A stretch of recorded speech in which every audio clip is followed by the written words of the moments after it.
Stand by to launch FanStream Sports. 3, 2, 1. Let's start. Hello, sports fans. Welcome to FanStream Sports. Nothing but pure sports. This is the JP Show. JP, it is so good to hear you back on the air. Stand by now. Here's JP. All right, welcome into a special edition of the JP Peterson Show. I am live in our Tampa studios. My partner, Nick Geddes from Outkick.com, is live in Nashville still. He loved the scene so much in Nashville, he just refuses to leave. What's up, my friend? How are you? I'm doing good, and you got it wrong there. I'm ready to come home, JP. I'm ready to come home.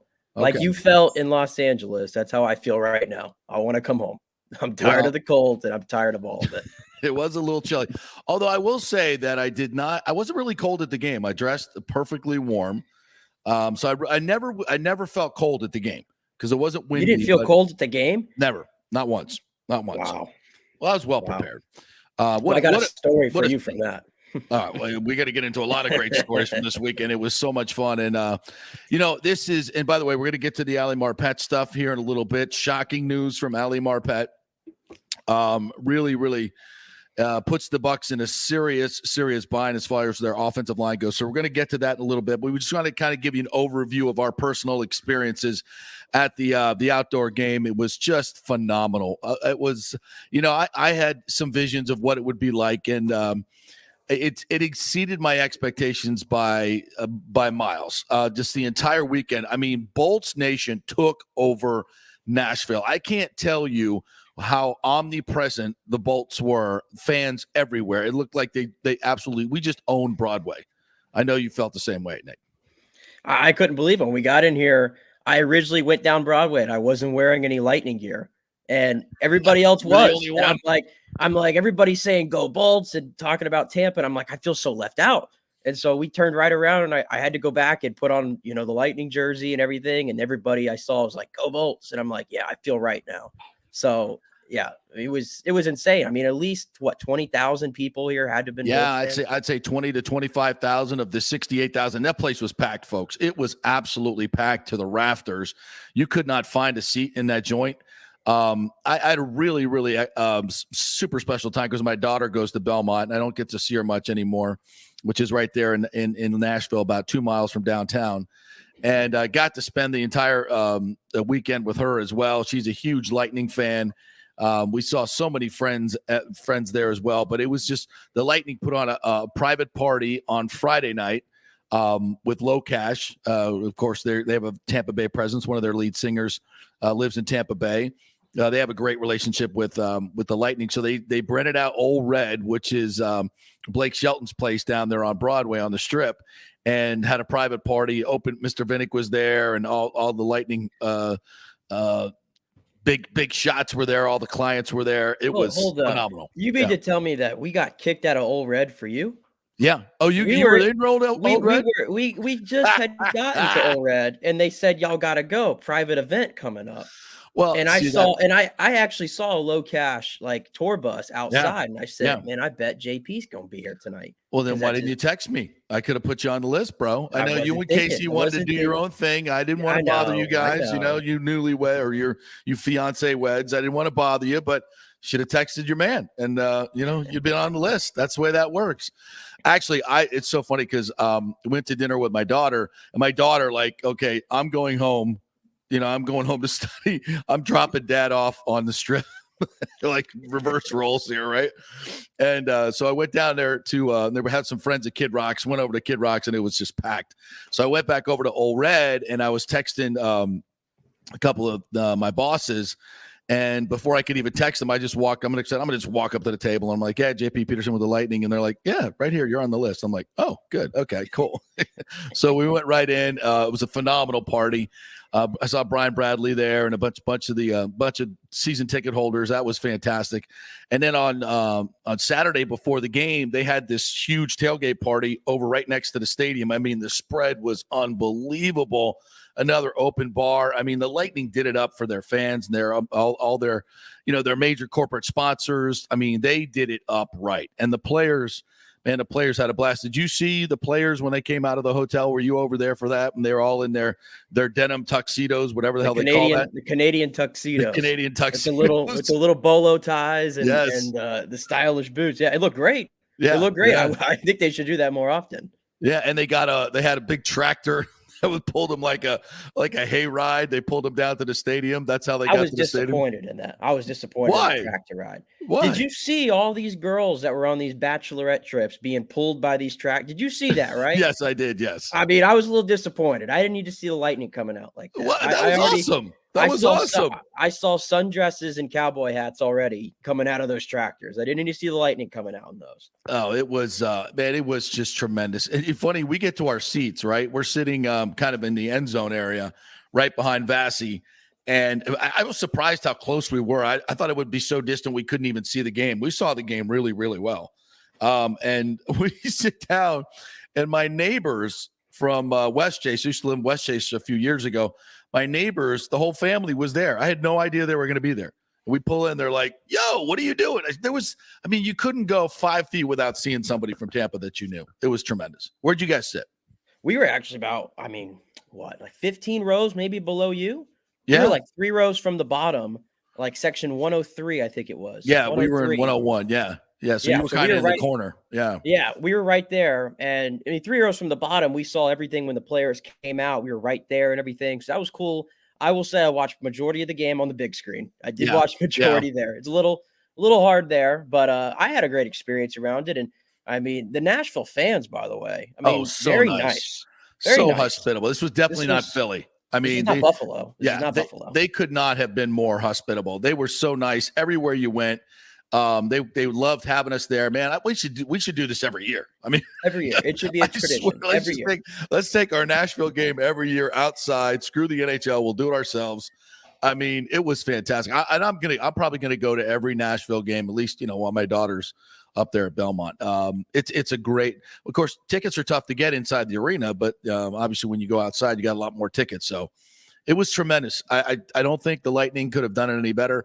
And they brought their families up there. It was really a family affair, and the guys loved it. We're going to hear from Stamkos and Maroon and all the guys and Cooper and everybody, replay some of the goals. We're going to do all that for you here as we relive what really was a historic weekend for the Lightning in so many ways. So we'll get to all those stories. But I wanted to also hit this Ali Marpet story. This really came out of nowhere, folks. I hadn't heard anything about this, and it's a crusher. It really, really is. Ali Marpet was signed for 2 more years, made his first Pro Bowl this year. Literally was one of the rocks in what is it was one of the best 3 offensive lines in football. I don't think that's even arguable.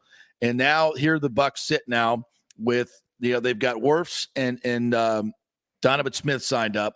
But they got Brian Jensen is a free agent. Alex Kappa is a free agent. Heck, Aaron Stinney is a free agent. And now the retirement of Ali Marpet at 28 years old. He was set to make another $20 million, folks, at 28 years old.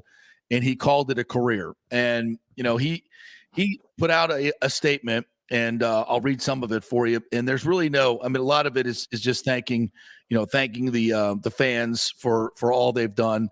But let's just be honest. Everybody wants to know, why is he saying goodbye? And basically the only hint you really got was in the Rick Stroud story from the Times. He got a hold of his dad, and he talked to him, and he said, I'm trying to get these quotes right here. In the end, Stroud writes, Marpet was ready to get to that life. He will that life of retirement. He will remain in St. Peter's, but his father said his decision had nothing to do with the Bucks or anything that had transpired since the end of the 21 season. Marpet's last game was the Pro Bowl appearance in Las Vegas. Quote, this had nothing to do with the team or anything like that. And Ali loved playing for the Bucks. I think they will tell you that they're happy for him. It's still pretty emotional for me. Now, Ali did have a concussion last year, I believe, and missed a couple of games. He missed 1 game this year. So, there, and I don't know if fans really realize this out there, but there's been a lot more talk about CTE among the players recently. In covering the league for as long as I have, I really feel there's a sense of the players talking more about this and ramping it up. We had a doctor come on with us. You'll remember Nick from the Super Bowl, Harvard, and talking about CTE, and they're really getting into a lot of information, and they're learning a lot more information about it and how really dangerous it is. I think it's becoming much more tangible for the players. And again, Ali said nothing about this. This is all speculation on my part. I just think that the players now are just much more cognizant of it, and they understand how dangerous it is and how it can affect you the rest of your life.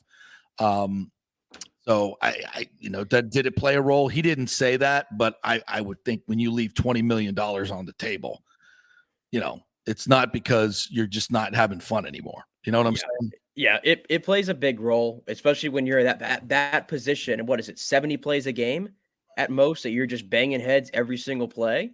At some point, you can't take it, and you got to look from his perspective. You win a Super Bowl last year.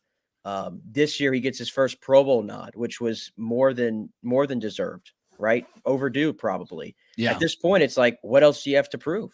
Yeah. You have nothing else to prove at this point, Ali Marpet, that is. And if you've seen like these little features that the Bucs have done on him, he's always been, he spends his off season like by himself on the beach reading books and doing the ukulele. Like he comes from a guy that he's a different breed. So for him to retire away, it's shocking. Obviously, it is, but at the same time, I could see it. I really could see it with him. But it does change the way we view the Bucs and what they're going to do, especially at quarterback, I think. Yeah, and his mom is I think a fashion designer, a bit kind of a big wig in New York, and his dad, I believe, is still in a rock band or was in a rock band for. They're just very different. They're an interesting family. Yeah. Very, very interesting, wonderful family.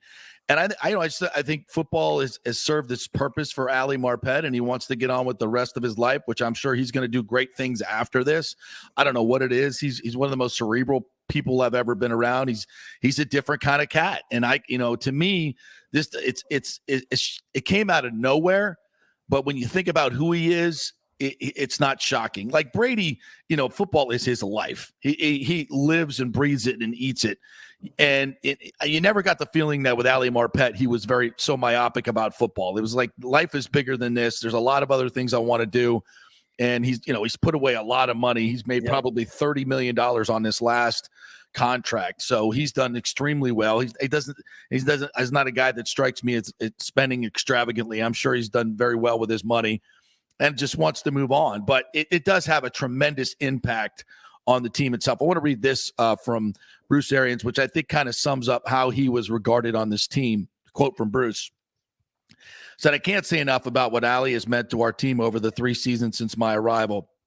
He's been the consummate professional, has been a rock for us in the interior of our offensive line.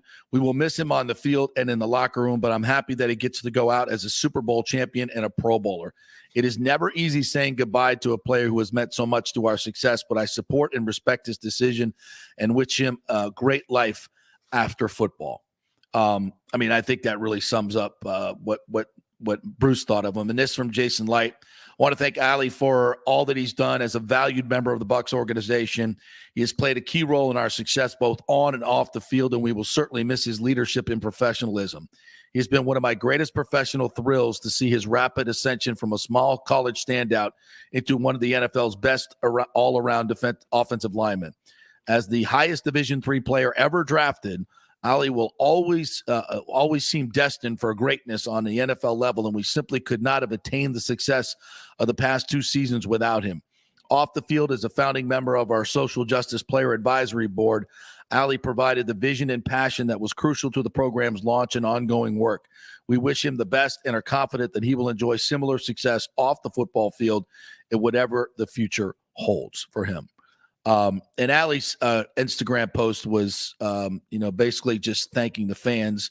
Didn't really give any clues as to why he retired, and just doing it on Instagram is interesting as well. He said, "After 7 formidable years with the Bucs, I've come to the decision to retire from the game that has given me so much. This organization and the people surrounding it have helped me not only fulfill a dream, but also help build me into the person I am today. I made Tampa Bay my home, and I look forward to serving this community in the coming years. To the coaches and teammates, family and friends, an Instagram post simply can't express the profound impact you've had on me. I'm eternally grateful. Thank you, Tampa Bay. Tom Brady congratulated him as well as all of his teammates did. So really, really, really, a great player. I think he'll be remembered as, one of the, such a rock on this Super Bowl team. And I think he'll always go down in history as, as Jason Light mentioned, as a D3 guy that made it to the pinnacle of the NFL. He's an overachiever. You go to Hobart College, a guy we had never heard of, from a college we never heard of. And he became, I think, alongside Mike Evans, alongside Levante David, like you could argue those are the three pillars of that Super Bowl roster for the guys who had been around for so long. So there's nothing really more great things you could say about Ali Marpet, the player, and what he did for the community. I think he said in his statement too, he was going to stay here and continue to do that, which is great to see in retirement. But I'm telling you, it really, I don't know if you want to get into this right now, but just the way it changes the Bucs' outlook for what they want to do now. Like I have a totally different opinion on this, and I know we're fresh on this, and maybe I'll think about this over the week. But right now, I don't see how you really could go all in once again. I don't see how you could do it. You say it's time to rebuild now? I'm saying if Kyle Trask, if you want to go into that direction at quarterback, not maybe rebuild, but maybe see what you have at other places, because you got to think you're already probably going to have to work really hard to get Ryan Jensen. Yeah. Right. To keep him and Kappa. Now you don't have Marpet. Your entire offensive line that we said was going to attract Deshaun Watson and Russell Wilson. Yeah. It ain't looking like that anymore. So, I mean, at this point, I don't know what you're going to have there. And in the draft, it's like we were saying receiver. Now you have to think maybe you need a guard in the first round. It changes everything. Yeah, it does. I think it changes everything. You got to go offensive line, but it also makes free agency so important here. And you got to ask yourself, what are the Bucs selling now? What are they thinking right now? Are they on the cusp of landing Russell Wilson and giving up all these draft picks to do so? Is Russell Wilson now going to okay the trade if Ali Marpet is not here? Yeah. That's another thing. I mean, this is a very tough situation for Jason Light. It's kind of the chicken or the egg. What's going to come first? Are you going to get Ryan Jensen to sign? Are you going to get Kappa to sign? You're going to get Stinney to come back. I mean, I could throw out a vision like, okay, good. We're going to re-sign Stinney, re-sign Kappa, re-sign Jensen. We put Stinney in. Okay, still a pretty damn good offensive line, right? I mean, you can do that. Now, who's your quarterback? Can you get Russell Wilson? I mean, there's a lot more smoke out there now that Seattle is really considering moving him now. Over the weekend, I've seen a lot of reports to that effect. And I still think when he looks at the landscape in this league, that Tampa Bay is going to look really attractive if they can re-sign that offensive line. Now they're going to have to give up a couple of first-round picks, maybe 3, and maybe a player to get Russell Wilson. I'm okay with giving up those first-round picks over the next few years. I got no problem with that. If you're going to throw in a Devin White, you got to do that. Hate to see Devin leave, but you got to give up a good player to get a good player. And now you've got to mix and match and go. You got to get Godwin back. If you can get these guys re-signed, and there's really no reason why you can't. You've got now. They don't have a ton of cap money, but they can do what, $67 million in restructuring. Yeah, and I think they have another 20. It's probably higher now, I think, because Marpet's off the books as well. That's absolutely true. And his charge, he's got a 7.15 charge, but if they do that after June 1, they can spread that out. So it's going to be minimal over the next couple of years. They do get some salary cap relief there. You got to also think Jason Pierre-Paul, they're not going to bring him back. So there's a lot. I think they've got enough room to get these deals done. And if you do that, I mean, you're right there. You're back, you're rebuilt, and you're ready to go. But obviously the linchpin is getting all those guys signed and getting a Russell Wilson to come in here. And if it's not Russell Wilson, is it Garoppolo or what? And, they have to also be thinking about, okay, do we do a major rebuild right now? And listen, here's a mitigating factor to that, okay? And I'm not going to sit here and say I know exactly how this figures in. But they signed a lot of big-time corporations and companies to these 5-year luxury box deals, many of them thinking that Brady was going to play for another couple years. If the Bucs, look at all of their partners and go, oh, sorry, we're going full rebuild, but thanks for your 5-year commitment. I mean, business is business. Everybody who signed that, the Bucs didn't make any, promises that Brady was going to be here. I'm not trying to insinuate there's any dirty dealings going on here. It's not what I'm saying at all, but it's a fact of the matter. You're going to have a lot of upset partners. I mean, these are important people, and you want to make them happy. Like we watched the Lightning, all these great corporate partners this weekend. And this is what you do as an organization. You got to keep these people happy. You got to take them on road trips. They're like the boosters of college football. And this is not going to sit well with a lot of these people. So I don't think Jason Light, I don't think the Glazers, I don't think anybody's thinking about, putting up the white flag right now and going full rebuild. They're not. And Bruce Arians, too, going into the last year of his deal at his age. I mean, I don't think he necessarily wants to go that direction. The other thing that I've been thinking about here, when it comes to the franchise tag, we all said, okay, obviously they might throw that at Godwin again. They might throw it at Carlton Davis. Yeah. What about Alex Kappa? Because he all of a sudden becomes really important. Well, the problem with that is Alex Kappa is not he's not a premier player. I understand he's not a premier. But he would get the average of that interior line, which would be like, $13, $14 million. He ain't worth that. He's not getting that on the open market. So, no. Yeah, I don't think he's a premier player by any means. But from that, we've seen the Bucs without a good offensive line. Yeah. I mean, even average. We've seen what it looked like. And I don't think that's a road you want to go back down. I'm not saying they should. No. I'm curious to see if it even moves it just a little bit. Well, I mean, we don't know what's going to happen in free agency, but I don't think that Alex Kappa is getting some huge deal. Now, I think Ryan Jensen's going to attract a lot of suitors. He might be the highest paid center again. And look, I mean, as far as Brady goes, and I still think Brady eventually is going to want to come back and play wherever that might be. I still think coming back to the Bucs. Yeah. Well, right now, without Ali Marpet, the only way you get him to come back is if you sign Kappa you get Stinney back and you put that whole thing together and put him in left guard. That's the only way you're getting Brady back. But again, this is all very doable. It's all very doable. It's not some crazy stuff like we don't have the money. They got enough money. They can do it. They can restructure these contracts. And then next year, 23, the cap's going to explode. It's probably going to go up 40, 50 million. So they know that, and they can push a lot of contracts into that year. So I don't think this is, necessarily showing, okay, it's definitely time to rebuild. Marpet's retired. I don't think that's it, but it's another chip, heading that way. If you don't get Jensen, if you don't get Cap, if you got to totally rebuild, then it's moving that way. So I do think it has some effect. All right, we're going to take a break. And when we come back, we're going to get into that, just reliving that incredible night in Nashville. You're going to hear from the players. You're going to hear from Cooper, hear the goals, and just give you a great feel for the atmosphere of that game. And now, of course, I'm producing here from Tampa, so we got it. All right, there we go. We're into the break. Preventative medicine, not a one-pill-fits-all mentality. Christopher Lugo and his experienced medical staff are proactive in looking at issues before they become a problem, encouraging a healthy lifestyle with proper diet, supplements, and exercise to optimize your active lifestyle. Rather than the impersonal, rushed approach, you will be the only patient and will have our full attention. That's new. Getting old is inevitable, but feeling and looking old is avoidable.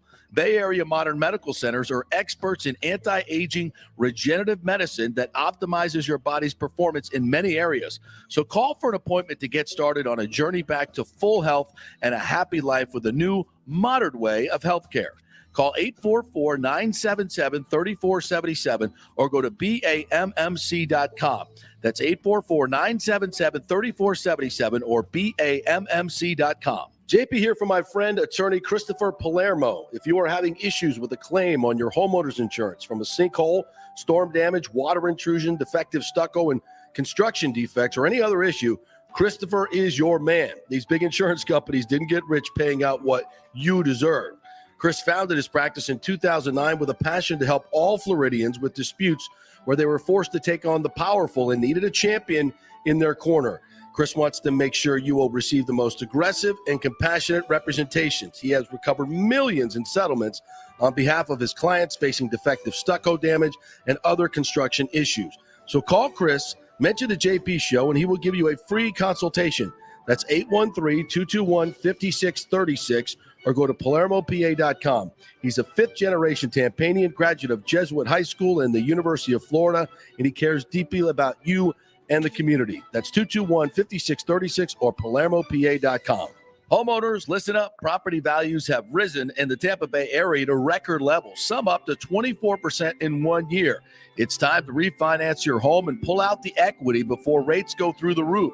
Call my man Scott Fitzgerald at 813-294-7595 or email him at scott@amstampa.com. Scott believes interest rates will be over 5 very soon due to the volatile economy and inflation, but you can still lock in the mid-threes, but not for long. This means you can save tens of thousands of dollars over the life of your loan. Now, Scott is an independent broker, so he can shop your mortgage around for the best rates, and he will pay for your appraisal if you mention you heard it here on the JP Show. That's a $500 to $700 value. Scott does not charge the huge upfront fees like the big banks do. In this uncertain economy and political climate, better to have cash in hand now. So call Scott at 813-294-7595 or email him at scott@amstampa.com. Coming back at you. Now, more with JP on FanStream Sports. It's only just begun.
Wait, how about now? You got me now? Okay. Yeah, you're good now. You're good now. See what we're doing here, guys? We're on the flyer. I was saying I was not cold at all in the stadium at all because I had the sweats on, long underwear underneath, long one of those long fitted t-shirts underneath, and then my Lightning jersey, a sweater, and then a coat. Like I was going to the freaking frozen tundra. I didn't even wear the coat half the time. It was like you were going to like Vail or something. Yeah, like exactly. Like I was going skiing. Yeah, and I was never cold, and very comfortable. It was perfect. I wish I could say the same. I wish I could say the same. You're a rookie. I knew you'd underdress. Yeah, well, I was underdressed, and Casey, poor Casey, did not have a good night. She did not have a good night. She did not have a good night at the game. No, she probably went for fashion. She did go for fashion. You're right. All the ladies do. They go for fashion. They don't go for form and functionality. Nope. And they pay the price. And then they ask you for your jacket, and then you have to freeze the whole night because they didn't wear enough. It's an old, trust me. After about 20 years of marriage, she'll still be doing it. That's just but they look great. They look great. She's staring a hole through me right now from the other side of the room. She can't hear me. No, she can't hear you. But so I'm going to refrain from giving much more comment on it. No, it's probably a rough night. That's probably good idea. What? She just was cold. She also this happened literally the day of my best friend. One of my best friends in his fraternity from UCF came up for the game. They decided like on the fly, like, hey, we're going to go up. So they like texted me earlier the day, hey, we're here. So I wasn't really doing much at the bar hopping early before that, but then we went to like a few bars and we're drinking. And I think Casey, she had a little bit too many lemonade vodkas. Oh, okay. And then combine that in the cold. Yeah, it was a rough night for her. It was no bueno. No bueno, but she stuck it out. That's good. She did. And I'll tell you what, she told me I have the okay from her. She just said to say the rest of it. She stood up when the game was over, and it just overcame her. And she said, give me your empty cup. And I think you could guess what happened. No. Yes. Oh. Right there in the stadium. Hey, she ain't the first to do it there on Broadway, and she ain't going to be the last. That's for darn sure. No. So anyway, so the atmosphere was incredible. I thought the the national anthem and the big flag that they had out there, the fireworks, man, that gave me chills. I mean, real chills. Not only from the cold, but that was cool. Who sang that national anthem? Jesse James Decker? Yes, she did a great job. It was great with both teams standing right beside her. That was really, really cool. And then we get into the game, and the Preds get the first goal, and the place exploded. It was so loud. It was like the Titans scoring a touchdown. It was really loud. I was like, wow, that was good. And it was almost like, okay, game on now. And then the Lightning come back with a power play of their own. Braden Point, and boy, did the Lightning fans go nuts. We'll see if we can get this audio for you here. From Nissan Stadium, Tennessee, as Stamkos works the puck around. Played by Nikita Kucherov. Kucherov carries in deep. Centering pass, score! Braden Point! Power play goal ties the game at 1.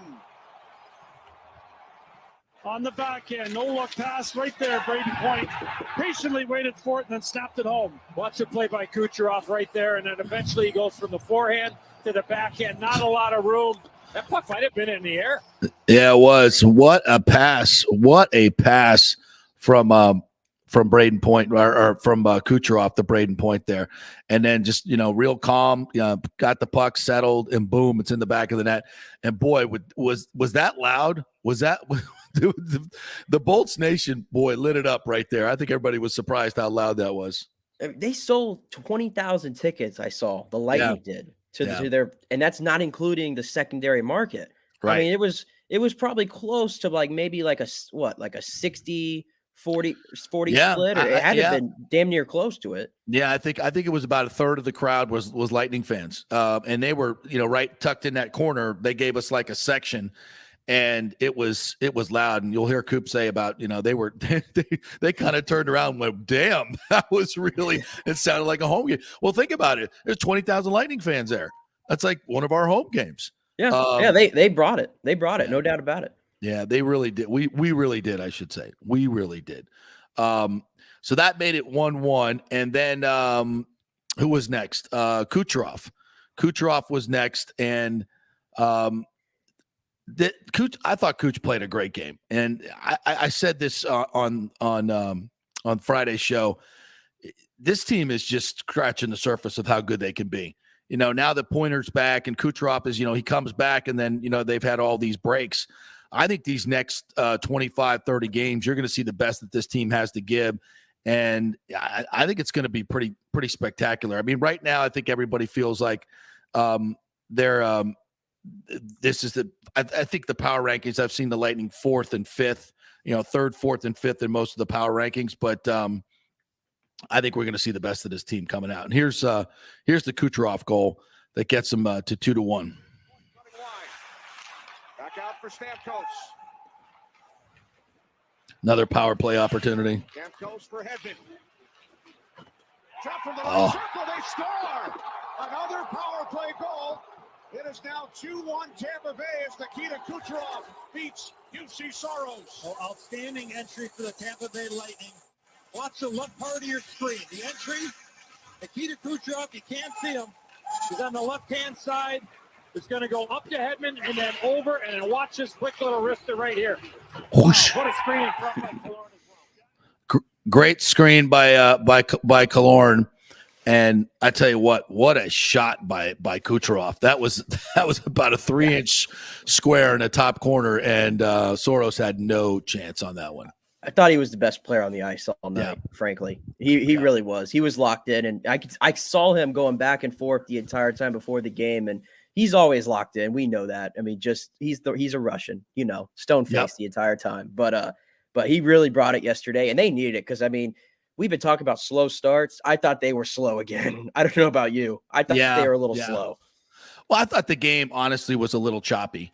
It always is choppy in the outside. I mean, the power play it decided, 4 of the 5 goals, I believe? Yeah. And Stamkos had 3 points. He was very much involved, so it was great to see him have such a big game on such a big night. I think it was just a choppy game. But a couple good fights was good, but I didn't think the game had any real flow to it. I don't know if it was because of the ice. it looked like the puck was bouncing a little bit, even though it was cold out there. I can't recall. I can't recall like a substantial like threat 5-on-5 for either team. I can't recall one. I think Joseph had the one breakaway, if I'm not mistaken, on the. I think it was shorthanded though. Yep. Besides that, I don't recall much 5v5. No, it really wasn't. And that's, I don't know, maybe because guys were just amped up, or maybe it was the ice. Probably was the ice, but it just wasn't as quality a hockey game from that standpoint. Here's the Stamkos goal that eventually was the game winner. Here's Killorn, back out for Foot. They score! 3-1 on the quick release. Listen to that crowd. Steven Stamkos. The Lightning lead by 2. There he knocks the puck down, and then eventually Tampa's going to find Steven Stamkos, and they get a 2-goal lead. It's a great pass by Cal Foot on this one from the point. Just waits till Stamkos comes out open. And I didn't know this. Outstanding job, and a great pick by you on that. Yeah, I didn't know that Stamkos had an outdoor office. So there you go. We learned it. I couldn't believe Cal Foot made the pass. Yeah, it was a great pass. I kind of was looking down when it happened, so I kind of missed it. And I looked up at the replay. I'm like, Cal Foot made that pass? Yeah, yes, he did. Yeah, he ain't done that all year long. No, he really hasn't. But hey, it was kind of interesting the way they found him right there in the corner, and that's vintage Stamkos, and end up being the game winner. Avasi made a couple of big pad saves late in the game, and the Lightning come away with a 3-2 win in their first outdoor game. And I think you'll hear from John Cooper here just how special this whole week was for them. I was, these guys have won 2 Stanley Cups. I've done just about everything there is to do in hockey except play an outdoor game. You could tell, Nick, that this was really special for these guys. Yeah, I mean, what else is there for them to do at this point? 2 Stanley Cups, countless hosting an all-star game and having all 4 players on the ice at one time during that was really cool. Yeah, we had that. Yeah. And now you get the Stadium Series in Nashville. And I mean, if I'm the NHL and I see how successful it was to have 68,000 in there in the South, 2 Southern teams, mind you, and that many people from the Lightning traveled, I mean, they got to figure out a way to get this in Raymond James. They got to figure out a way. Yeah, I was talking to some folks about that, and it was interesting. They said that there's like a 1 week window in January, 1 week. like a 1 week window in January that they think they can do it, but it's going to be a really, really, really tricky. And I think they're going to try it. I really do think they're going to try it, but it's going to be dicey. It might end up being like the Tahoe game, but it'll be at night, and it'll they've got incredible technology that they can make this ice. But even as cold as it was last night, I don't think the ice was that great. But it still is. It'd be a challenge, but we'll see if they can do it. They can do it. Here's John Cooper after the game, was asked about just the moment, the event, everything. It was remarkable.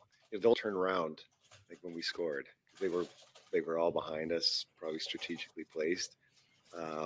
But yeah, it was a sea of blue behind us. It was a ton of fun. We're glad we could make them happy leaving tonight.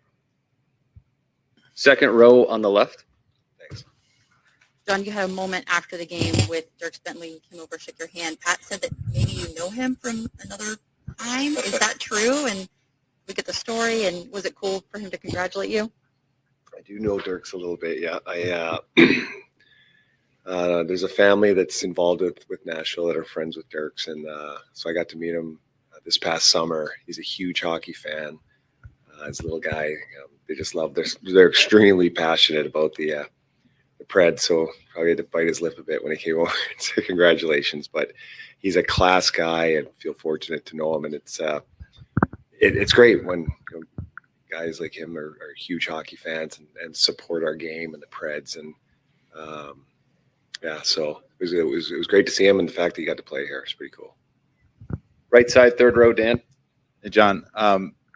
Oftentimes after guys win in games like these, they say it feels bigger than a regular season win. You guys have won so many big games in the past couple of years, but does this feel bigger for you than just a regular season win. Well, it definitely doesn't feel like Game 51. I'll tell you that. It was, if these events are for the fans, the league hit it out of the park. Which just what a show. And I'm probably dating my time in the league now, but I've been extremely fortunate to be a part of 3 Stanley Cup finals, and nothing will ever top that. But you look at events this league's put on. I've been part of the Global Series overseas, but nothing like this. I mean, this is remarkable. I see why the Winter Classic is what it is, and you watch it on TV all these years, and you always dream about winning a Stanley Cup, but being able to play in one of these games, that you're checking one off the bucket list there, and just remarkable show. It's a show, and I know one team wins the game, but I don't know how anybody in the end can leave on a downer. And after the event that was put on, it was exceptional. Left side, second row. John, I know that you all talk about physicality a lot, but what did it mean to kind of show that off in a national game like tonight? There were some good fights. In what way? Just in pugilism. Take it for what you will. Yeah. Well, listen, guys don't go into games sitting here saying, I'm going to get in a fight or things like that. It was, first of all, this is a physical team. Like, we've played Nashville 8 times last year. We know how their team's built. We can hold our own as well. But when a play happens the way it did in the first, shift, that's going to turn the tide of a game. And I thought, we answered back, they answered, but even the melee at the end, or in this, what period it was, second, when McDonough gets called, that's kind of been a trademark for us. Everybody's got each other's backs there, and we'll kill those penalties off. But you just can't let teams see you flinch, and they don't flinch, we don't flinch, and so we got 2 tough teams out there. Right side, third row. Hey, John, obviously all of your top guys came up big today, but I wanted to specifically ask about Kucherov, because it seems like the bigger the stage, the better he plays, and today was no exception. He was amazing. It was not. And, it's been tough for Kuch because he's missed most of the year. And then right when he comes back, basically we go on these pauses, and for him to, to get his body going again. But these are, you talk about the magnitude of games like this, and you're playing in the environment we're playing in. But when your team has done what we've done the last few years, there are guys that have got the rope, and they're pulling you along. And Kuch is one of those guys. And you talk about physical games and stuff like that. Well, Kuch isn't the biggest guy, but he can play against the biggest players. And he's just got, when you've got the skill set he has, but the gamesmanship as well. Like, there's players out there that won't do some of the things he'll do to win a hockey game. He's really grown as a player. And again, you look at our success, it's guys like Kuch that have put us on the map. That's John Cooper. What a tremendous game by Kucherov. 3 points by Stamkos, and the Bolts get a big 3-2 win in the outdoor game. All right, we're going to take another break. I'm going to attempt to play another break here. Yeah, there we go. All right, when we come back, we're going to hear from Steven Stamkos and Patty Maroon as well. Stay with us.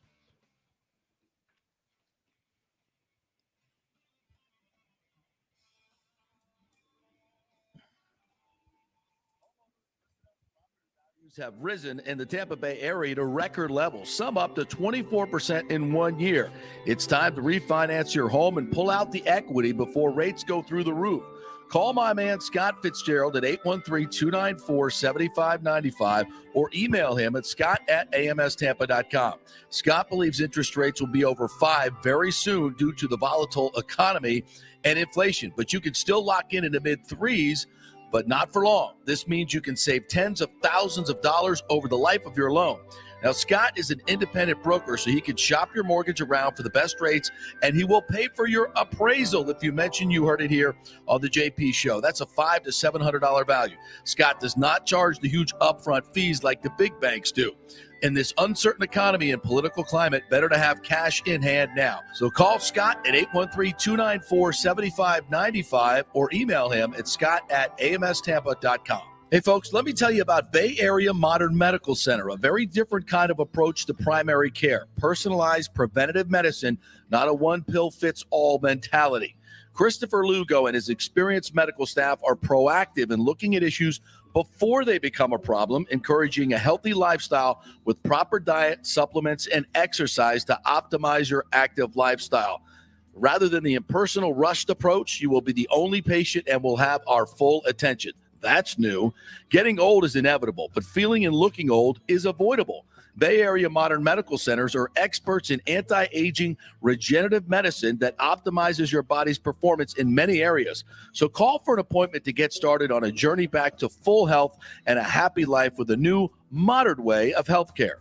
Call 844-977-3477 or go to BAMMC.com.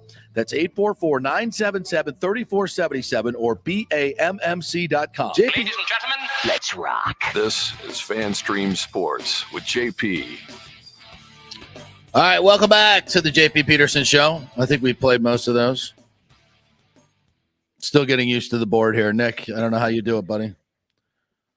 I'm worth something, right? Just a little bit. Yes, you are. I miss you when you're not running the board. I think the other people do as well. All right. Want to get back to some of the sound here. Any other good stories you got from Nashville for us?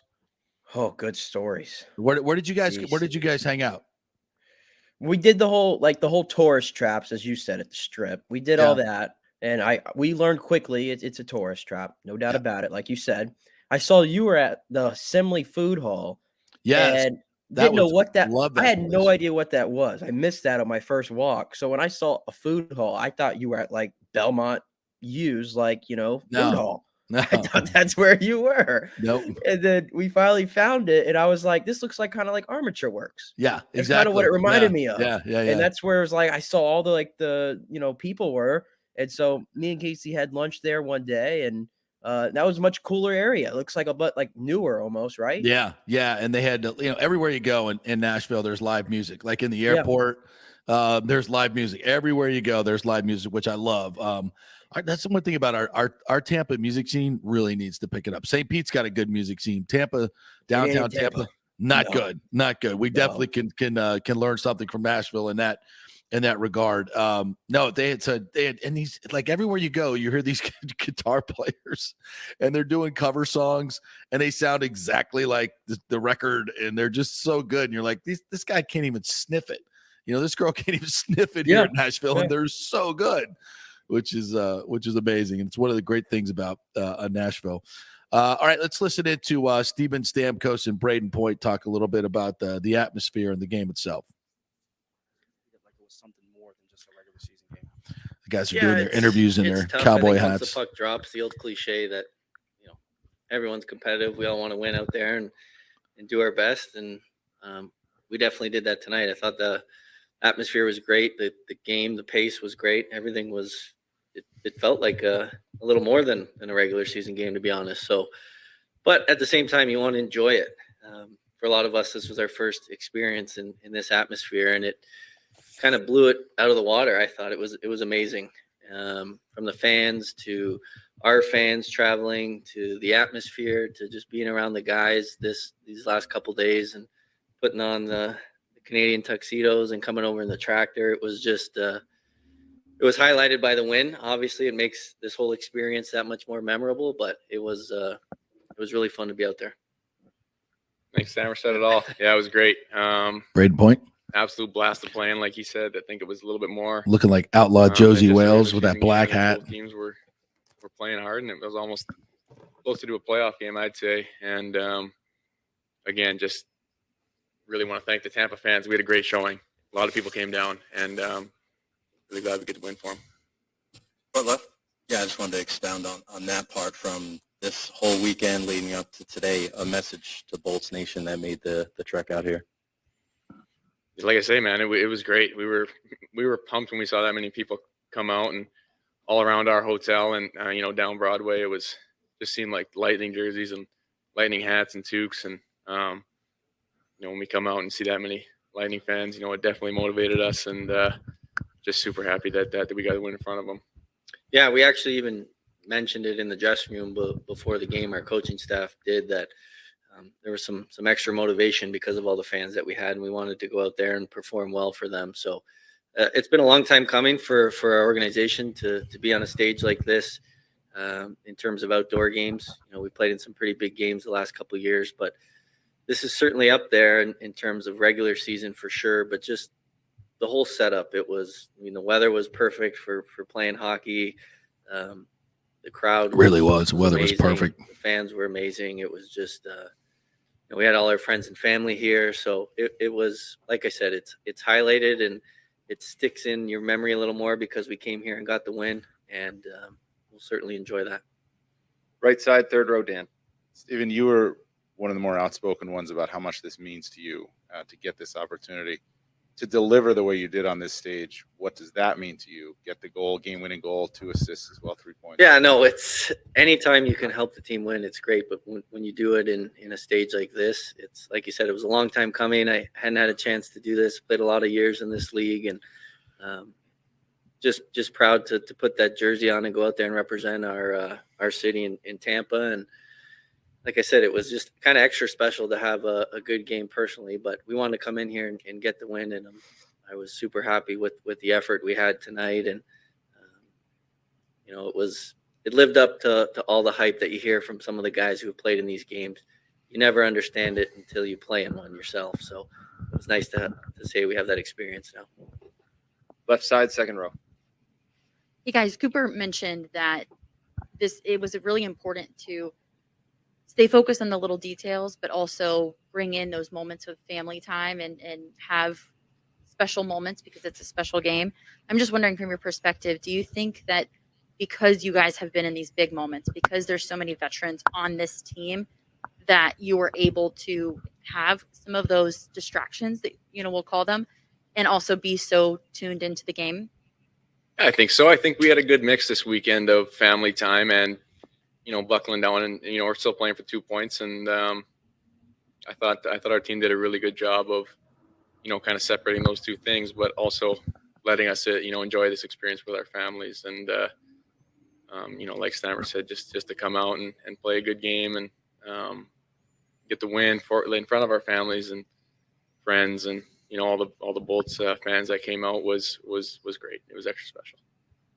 Yeah, I mean, we have a group that majority of us have been in situations where there's going to be a little, more than a regular season game. So we've been in this position where we've had a bunch of friends and family in town, whether it be the Stanley Cup Finals or other playoff games or, obviously this outdoor game. So I've always had the confidence in this group that we can just flip that switch, right? We go from last night to have a really fun practice, have all the families on the ice, even this morning having, breakfast with your family and the kids. And then you get to the rink and just, this team really has that ability to just flip that switch and say, okay, it's game on now. Let's go out there and do our thing. And I thought, to be honest, this was, it was a great game. Both teams played great, but it was one of our, solid 60-minute efforts that we've had this year. And on that stage, like I said, just proud of the group. That's Steven Stamkos right there. I think those two guys really said it all. They mixed business with pleasure and did it to absolute perfection. Just another shot of Lightning organization perfection. If you saw, from my perspective, how they treated the clients this weekend and, with the parties and all the fans, everything they did for the fans out on Broadway. I mean, this was all fan centered as Lightning. Everything the Lightning always do is, it was just a huge home run. Huge. Yeah. To be on the big national stage like that. And everybody can now put to bed that the Lightning don't have fans or they're not a hockey town. I think they proved it. I think they proved it this weekend from everybody, even in my hotel. I don't think anybody wasn't wearing a Lightning shirt or hat or something. It was great to see. Did you show Bradley, by the way? Yeah, I saw he was represented. I've never.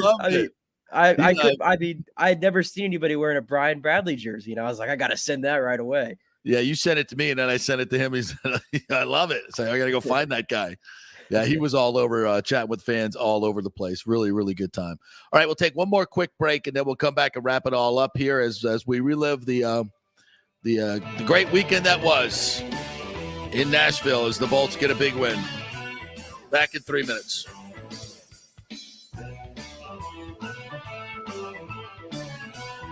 The PGA Tour's Valspar Championship is back in March in 2022, March 14th through the 20th, right in the middle of the best weather of the year and the last stop on the Florida swing. The Valspar has become one of the must-do events on the Tampa Bay sports and social calendar, so get your best tickets before they sell out. The game's biggest stars love the Copperhead course in Innisbrook. Last year, we saw Dustin Johnson, Justin Thomas, Jordan Spieth. Wow, the crowds, and another star-studded field is expected again this year. Sam Burns took the title and will defend again at the Copperhead. This will be a full tournament with the return of Valspar Live, our free Saturday concert featuring Chris Young and Big and Rich, and other amenities including Chameleon Cove, the Hooters Owl's Nest, the Publix Chill Lounge, and other hospitality venues. Go to ValsparChampionship.com for tickets. The best premium hospitality areas will sell out, so don't wait. That's ValsparChampionship.com. Well, it's never been more important to support each other and support local businesses like Italiano Insurance that has been around for over 60 years, serving our community with great customer service and also giving back to our locals in need. Their Metropolitan Ministries Holiday Food Drive was another tremendous success this year. Why call a 1-800 number when you can call your trusted neighbors at Italiano Insurance who will save you money? In Boca Grande, 941-964-0400. That's 941-964-0400. Cryptocurrency is all the rage today. The market cap for the industry is now over $1 trillion. And you read about people making millions of dollars, right? You want to get in, but have no idea what to do? Or maybe you dabbled a bit and you want to unlock the real money-making opportunities and don't know how to do it. There are over 10,000 tokens and thousands of decentralized finance exchanges to navigate. So what do? You go to DeFiLava.com. The folks at DeFiLava.com are in Tampa Bay, and they work with you directly to set up custom accounts, answer all your questions, and provide market analysis. Decentralized finance and cryptocurrencies are here to stay and will change the financial markets as we know them. Get in the game. Get with the experts at DeFiLava.com and tell them JP sent you and get their free 2022 crypto market forecast today at DeFiLava.com. Don't get left behind, folks. Make some money at DeFiLava.com. Pure sports. JP is back on. Welcome back. FanStream Sports. All right, welcome back to our special edition. We're only going 1 hour today because we are halfway on the road. Nick Edis in Nashville. I'm back here in our Tampa confines here as we wrap up this show. A couple of other quick notes here. As we know, the invasion is going on in Ukraine.